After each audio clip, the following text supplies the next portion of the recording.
Button, not leave webinar, please. It's all good. We're all about grace here on Running into the Fog. You got to provide a little bit of grace sometimes, whether it be technical or otherwise. Absolutely. We are streaming, everybody. So with that, we are on time. Let's get this party started, shall we? Derek, I'm going to spotlight you and me to begin with. And we're going to launch in 3, 2, 1. Welcome to episode 59 of Running into the Fog. Eric, can you believe we've gotten to 59 of these things? I can't believe we've spent 59 hours just talking to each other and our exciting provocateurs that we've had out over the last year and a half or so, but it's a pretty big milestone. We're closing in on 60. That's probably more time than we spent as kids around each other. That's entirely likely. You know, we weren't the best of friends, Angie, as youngsters. Really? Yeah, would that surprise you to learn? It does. You're so tight now. We are. Don't bury the lead with introducing Angie early. Go ahead and introduce Angie so I can get her on the screen here. Yeah, so Angie Addison, thank you for joining Running into the Fog. You head up, you are founder and managing partner of Milestones HR. Is that right? It is indeed, and I'm happy to partner with Aurora as part of that. Yeah, the background of this partnership goes back like well over a decade at this point. And I can remember calling up, I forget how exactly it worked, but there was an office space that I was looking at to rent back in 2010 or 2011. And it was at a company called Iconica on the far west side of Madison, considered Middleton. And, you and I got connected that day. I think at that time you were serving as HR director there. Do I have that at least directionally accurate? Absolutely. It was a business that was growing and thriving. And one of the many hats that I wore was for the owners. I would show their buildings. So they had lots of different suites and they just said, put that hat on and show people around. And that was our first introduction. That's awesome. And for those of you following along, we actually live in the same little town of Waunakee, Wisconsin, the only Waunakee in the world. What are we up to? Almost 16,000 people these days. Growing, yeah. We almost need one of those tickers on the population sign, right? No doubt. Utopia. No doubt. So, we got a lot of ground to cover here in a short hour together. Like I said, thanks for getting together. It's always great when you can have people you consider not only really important partners, but dear friends come out of this podcast. We've had that happen time and time again on Running into the Fog. But in this particular case, as we were doing the setup to this particular podcast, I was just kind of thinking back about your origin story at Milestones and some of the fog you probably ran through to get there of your own. Maybe there's still fog these days, right? That never really goes away altogether. Can you talk to us a little bit to get us started today, Angie, about what was it that led you to saying, I'm going to start my own firm and I'm going to specialize in providing sound and solid HR practices to companies that have a need. And sometimes those are big companies that have a kind of a surge capacity need, and other times they're small itty bitty little companies like ours who completely outsource that function. Talk to us a little bit about kind of what you went through from a thought process. Yeah, absolutely.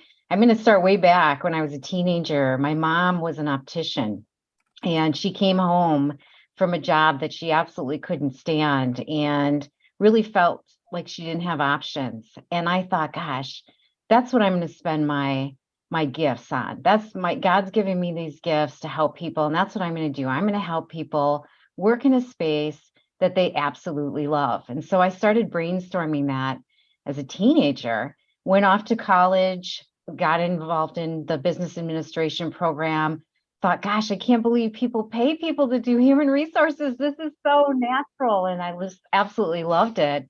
But I was too scared to hang my own shingle. Yet I had encouraged my mom when she was done with that optician job to hang hers as a custom carpenter. So she kept prompting me, said, Angie, you've got to do this. So the fog I had was all the noise of needing to take a traditional career path. I thought no one is going to hire me as an HR consultant unless I've really lived and breathed in their culture. And so I went to work for a number of private companies. I started out as a technical recruiter and did some HR consulting when they had overflow in that company here in Madison. Got to know a lot of my clients. And one of the clients said to me, hey, can you come over here and start our human resources, our department? We have nothing. I said, absolutely. So I went over there for that CPA firm and started from scratch. And I was there a few years. I really loved it. And I kept hearing, be an HR consultant. Still didn't feel. The fog was all around me. No one's going to trust my credibility. I've only been a couple places, right? So I went to work for Iconica, as you mentioned. It was planning, design, build then. And that's where my roots started to grow in entrepreneurship, because Jim Pienka is an incredible leader and he pushed me out of my comfort zone so many times. I started their human resources department, grew with them and their employee population. And he gave me things that were out of my scope, like showing their building suites and managing leases and managing accounting and managing IT. And I thought, oh my goodness. Well, then 2008 hit. And as you know, that was a pretty tough time, architecture, engineering, and construction wise. And that really impacted that company. And they decided to downsize their CFO and their COO and put me in charge. And that is the clarifying moment when the fog cleared. And I said, when we survive this, I'm going to make sure they're on stable ground. And I am finally going to hang my HR shingle so I can help more companies do something really powerful with HR rather than it being some kind of policy police. Mm-hmm. So you essentially got promoted to business manager or something even north of that title. And that was that moment that you said, when I get this company on sour ground, I'm going to go and make that a reality. Yes, he had more faith in me. I mean, I'd never done anything like he was asking me to do. And here's this, well-established company at kind of the worst financial spot. And he puts me in that spot and says, let's just survive the next couple of years and rebuild. And I'm thinking, gosh, if he has that kind of faith in me, I need to have that kind of faith in myself. Plus, if I was really being reflective, which I took some time to do, I had helped many companies start their HR department and improve it. And I thought, gosh, I could do this more broadly and help more people and have more variety in my work. This just makes so much sense. So I got them on solid ground and hung my shingle. Cool. What do you think about that story, Eric? What an amazing origin story, Angie. And, I think 2018 is when we started working together. That was a big time of flux for us. And, really the modern Aurora WDC comes out of that 2018 time period. I'm going to take somebody's name in vain who happens to be on the bridge today. Jason Voyevich is our CMO. Hey, Jason, glad you're out there. Jason was the one who kind of walked us through the rebranding, which began in late 2017 and then into 2018 when we did the rebrand. And then a reorg usually follows, at least historically around here. So really Aurora, I like to think of Aurora, we're not going to be 28 next year. We're going to be 5 next year in a lot of ways. Because, though Derek will be celebrating his 20th year here in about 3 months, a little less than that, actually, 2.5. We're always trying to find our next thing. What is our next value proposition to stay relevant in the world? And what you've taught me over the years, Angie, is that human resources doesn't have to be an internal center of excellence if you've got an external advisor who can structure that part of the operation in a way that we never could. And, this goes back to kind of my definition of capitalism, which is insource the sources of profit and outsource the sources of cost. And for us, I think over the years, historically, HR has always been kind of a cost, the whole administrative part of that. It's kind of like accounting and finance, which we also outsource. These cost structures are things that will only kind of hold us back and make us risk averse and it'll prevent us from focusing on the things that'll really differentiate and set us apart and get us out there in front where we want to be. And so I guess, that's my reaction to that, Angie, is a thank you and, a Merry Christmas and a Happy New Year and all the things going with that. But I had never really heard, that history about how I heard about how you and Derek connected, but I didn't have the history about how you got started. Oh, absolutely. So I have a quick administrative point for those of you watching us on the social networks live streaming here. You're going to need to go over to OpenRecon and register at openrecon.com. There's a little button at the top of that screen, and you're going to want to register for this event and come back in. Registration form is down here. Just go ahead and fill that in, and then get on back here so that you don't miss out on any of this fun stuff. And that's the only time I'm going to tell people to register on social. So you've been warned.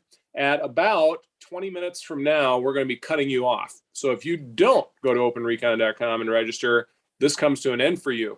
If you do, however, like all the folks who are on the webinar bridge today, you can stay for the unspeakable half hour where we get into some material that maybe they'll cancel us for on all the social networks. So at least that's my aspiration, is I hope we can say that when we're done. So you can cuss as much as you want, as I think I warned you during that second half, but it's a family show while we're streaming on social. We are recruiting interlocutors up to 3. There's 3 slots available. Volunteer with a DM in the chat on the bridge if you'd like to be an interlocutor and have a chance to talk to Angie yourself and take over the Running Into the Fog show, which is essentially what happens when we cede control to the folks in the audience. So with that, Angie, what is next for Milestones HR? I know you guys have always been ambitious, and you and Sandy and the rest of your team are, just really always out there with new ideas and helping us and your 99 other clients, or however many others you've got that are working with you. What's next for you? Where do you see HR taking us, particularly in this era of the kind of quiet quit? There's this kind of culture that's emerged around doing the bare minimum in order to not get fired. What's the answer to that? I guess no pressure. No pressure. Right. Well, we actually all have the answer to that. So while Sandy and I will continue to grow our team and be this boutique shop, that offers customized HR, there's a lot of noise out there about how can we just get HR all online? Let's have everything be technology driven. And I am all for technology for efficiency. But one of the very important things we lose when we do that is the human connection. And that's fundamental. So what you're seeing with the Great Resignation is people reflecting on who they spend their time with and how they spend their time, and deciding like, hey, you know what? I haven't felt a connection to my team, to the mission, to the company's purpose, to the clients we serve in a long time. And then you might see them either, quit and still show up for a paycheck, like this quiet quit we're seeing, or worse, they vote with their feet, and we have this void in a really tough market to recruit in. So we have doubled down on the relationship. So we do employee surveys, but we don't send a link and ask them to speak to someone anonymously. We are making a connection with them, and we are asking, what is your employer doing well? What should they stop doing? What should they start doing? And really getting to know them. And owners have said to me, why would I outsource that? I want to hear that information firsthand.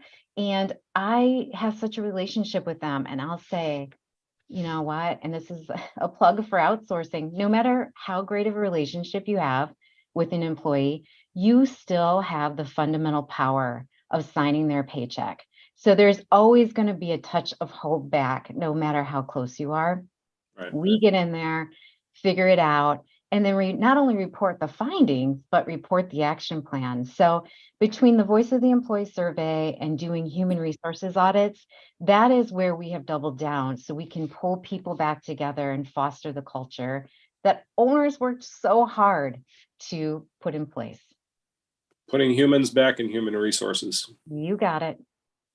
Well, and we forget, I think, that these people have feelings and emotions, and they're not just these robotic programmable, automatons that we send out into the world to do our bidding. I mean, they've got a heart, and that heart happens really the way they learn new things and develop their own skill set, and obviously develop new capabilities for a company like ours, is that they've got to wanna first. There's got to be a sense of desire. Our chief analytical and learning officer, Craig Fleischer, calls that the heart, head, and hands sequence, that you've got to want it in your heart before you can understand it in your head, and then practice it with your hands to mastery. So one quick, more administrative note before I let that go, and then you won't hear me say anything about it again. You see the QR code on your screen? I want you to scan that and claim what's known as a POAP, or Proof of Attendance Protocol NFT. And that will be available for redemption of other privileges in 2023. We've got some big plans in 2023 for all sorts of mischief here at Aurora. Angie's going to be a big part of that, obviously. And we've got some interesting announcements coming to you starting in January around some of those things. But I heard this great quote the other day from Seneca. I am a student of the Stoic philosophers of antiquity. And the saying was, it's not because things are difficult that we dare not venture. It's because we dare not venture that they are difficult. And this idea that there's a team, and that team really doesn't have a lot of room for egos in it. So talk to me a little bit about how managing egos is an opportunity rather than a risk. And I'll frame that open-ended so you can attack that question however you want. Yeah, absolutely. So, again, I think that oftentimes we're brought in. I know. Oftentimes we're brought in because there's a leader that's really powerful technically, but the emotional intelligence side of the coin is lacking, right? And so I firmly believe, and I know Sandy shares this, everyone knows themselves very well and their truth, and they know the fear that holds them back. And so we really offer reflection, right? So we'll hear them out, we'll canvas people to hear kind of the thoughts about those leaders and the practices they see. Those actions are more powerful than words. And we will definitely sit down with them to share the outcomes, but also to have them do some self-reflection. And that often will break down an ego pretty quickly, because no one shows up for work thinking, I am going to go in there and tick as many people off as I can today for my own agenda. That's just not the way people operate most of the time. Many times they just have no idea whether it's their drive or what it is that is so off-putting to others, and this reputation of having an ego. And by getting in there and meeting them where they are and helping them self-reflect, we can often get to a place where they find a path forward. The answers have been inside of them the whole time. They just need someone to have the conversation, and someone that they can frankly be really vulnerable with, and that's us. I know what Derek was thinking when he smiled at you at your remark about not wanting to tick people off. His caveat was, unless you're my brother, whose hobby it is sometimes to do that kind of thing. Sometimes it's like all the time. My question. My old title before I gave up CEO to Derek was the Sisty Pseudo.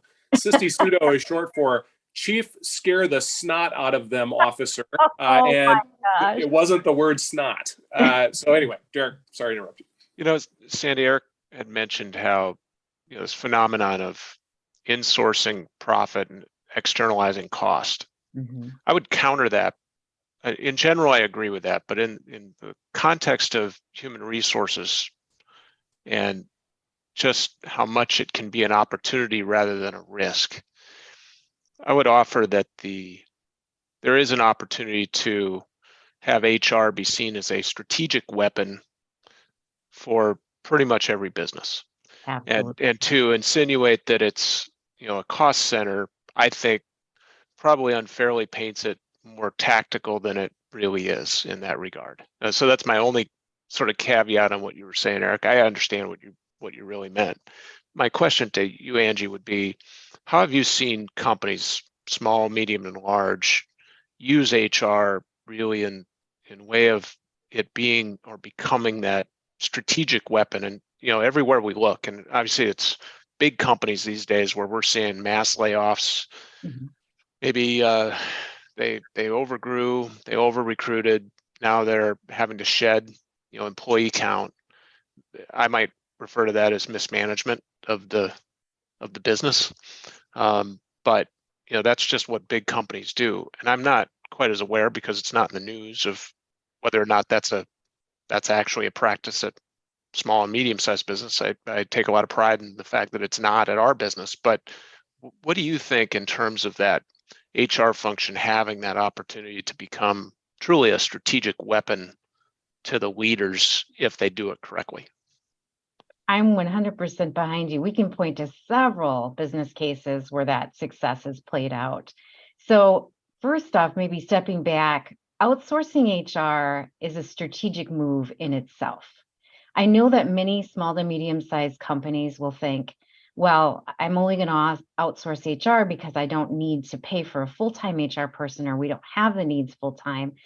But the flip side of that is outsourcing your HR really has a lot of benefits. So let me tell you, one of the benefits is you get a non-biased partner to strategize with you. So this person, yes, of course we bill people, but that's not the only person we bill. So I'm not beholden to one employer, right, signing my check. So the need to hold back doesn't exist, right? Because we have lots of opportunities to improve companies.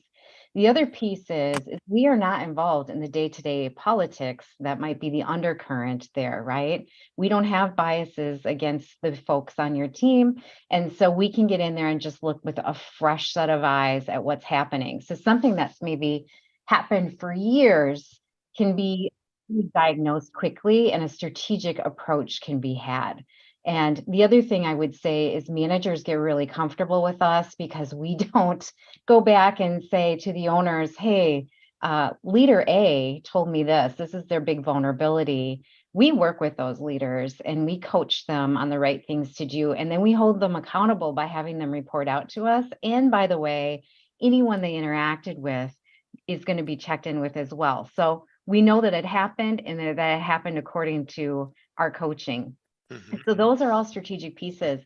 And then we've gotten into companies and we've said, I don't think you need to lay people off. I think you need to reskill or upskill someone.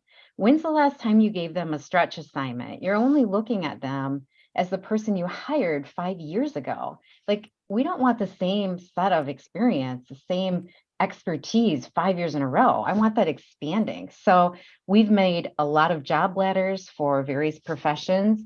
And we've said, where are their weak spots? And these are technical skills, and they're also soft skills.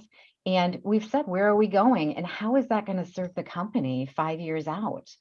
Machine learning is something that comes to mind, where I brainstormed with someone who really had a heart for machine learning. He wanted to go back to college. The company was against it, couldn't see the vision of where that would take them. And I said, actually, let's step back. What could that look like for you if you had machine learning here?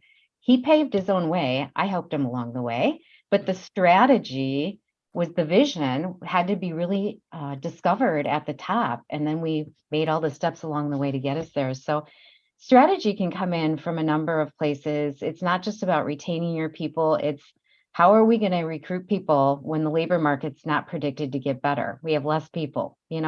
Those are the kind of strategies that we've worked on and put in place. And we're just making sure that the businesses we serve catch on to that far sooner than anybody else, because we want to make sure that they recruit the best people and have the best strategy. Yeah. We had another gentleman on here a couple of weeks ago by the name of John Arms, who operates in this fractional economy. You're in the fractional economy. Pat Carrick and I are in the fractional economy, if you really get down to it. And I think that there's a movement in white collar, quote unquote, white collar professions where this fractional economy is starting to reveal all the benefits that it can have if you allow your mindset to be creative enough to enjoy the benefits from it. Is that a trend that you're seeing with more and more companies these days, where they're embracing that whole fractional economy and particularly, experiencing the growth that you hope to achieve and are achieving? Is that fractional economy in the white collar context of the word something that you're seeing trends ticking up? Absolutely.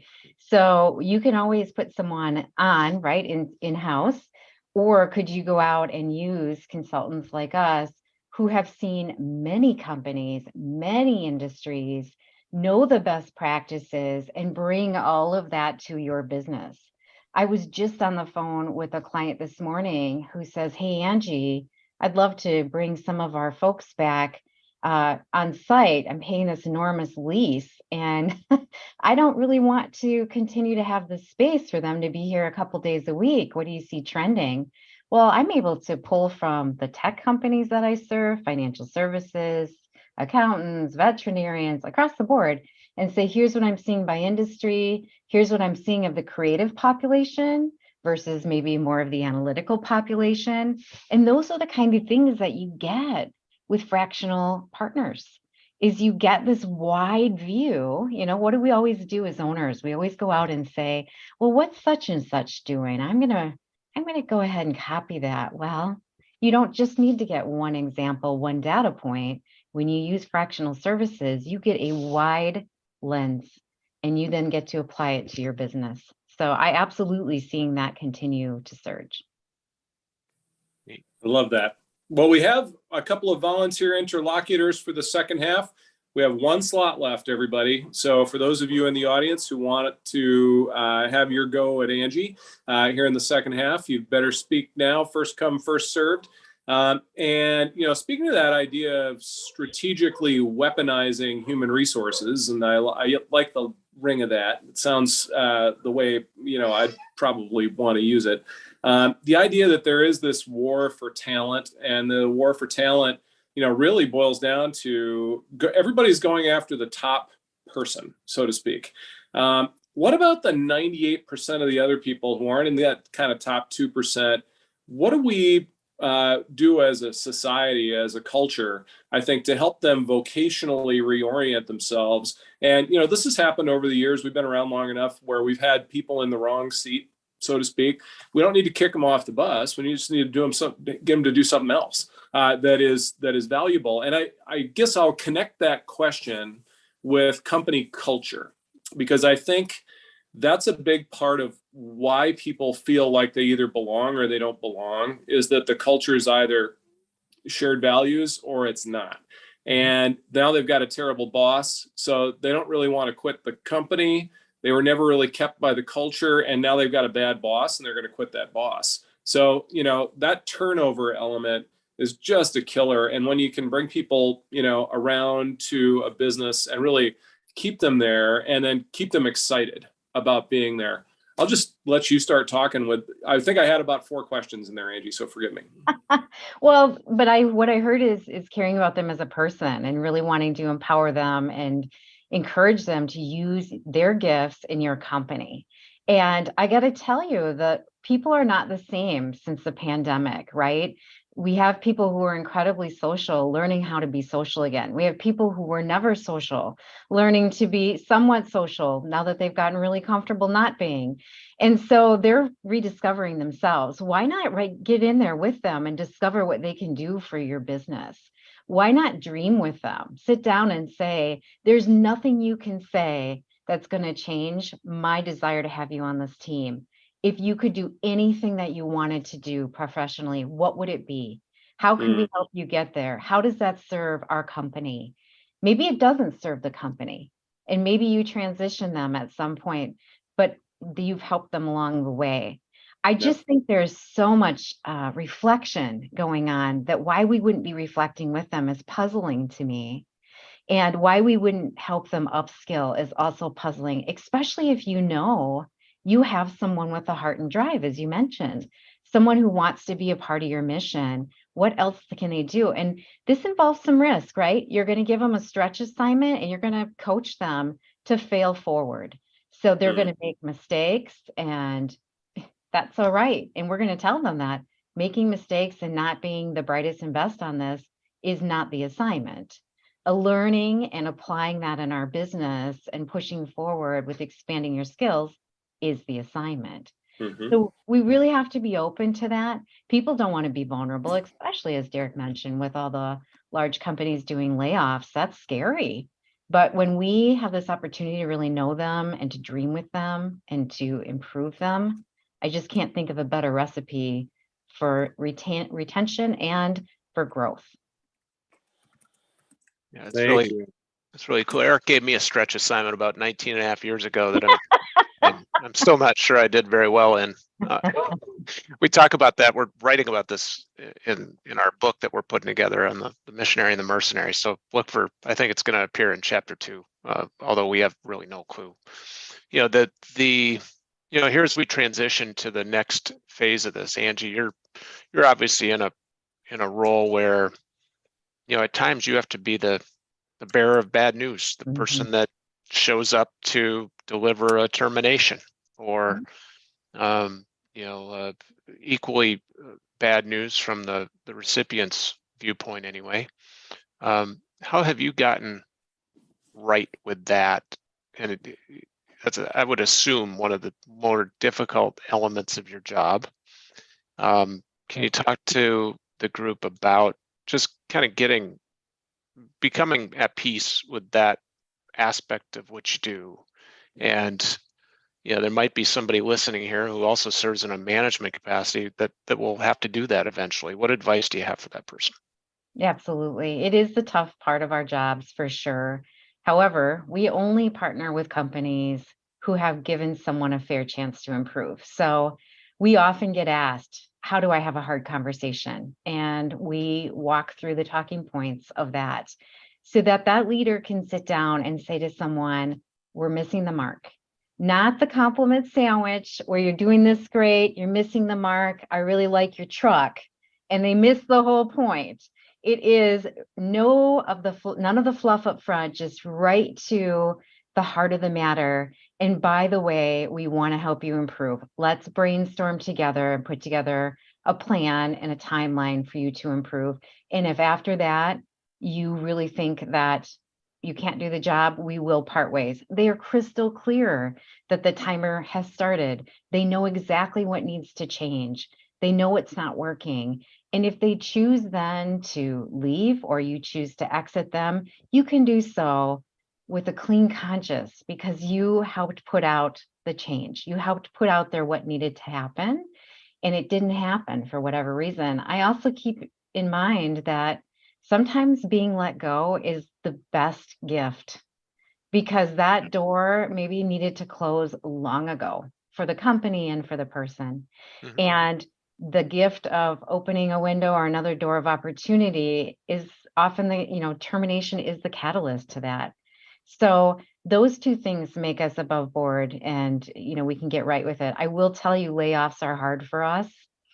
We do a lot of those and we can help with those, but layoffs are normally no fault of the person being let go. They're a matter of math and whatever criteria the client uses to select people to leave. Those are harder because they don't really get a chance to redeem. Yeah, I can only imagine. Eric, are we going to bring Teresa up first, or who are we going to first here in the second half?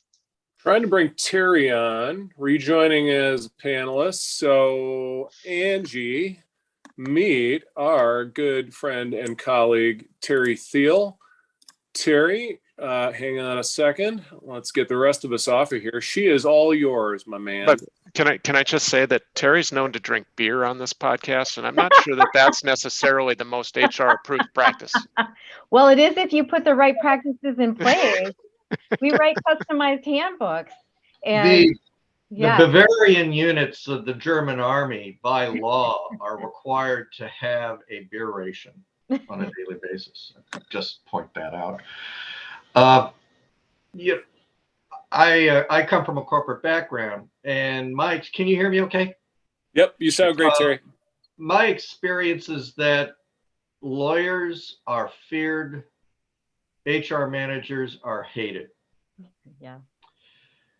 And my own personal experience with HR validates. What can I say?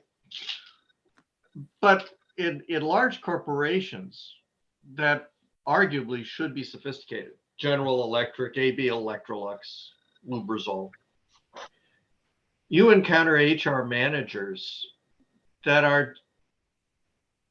have absolutely no social skills whatsoever.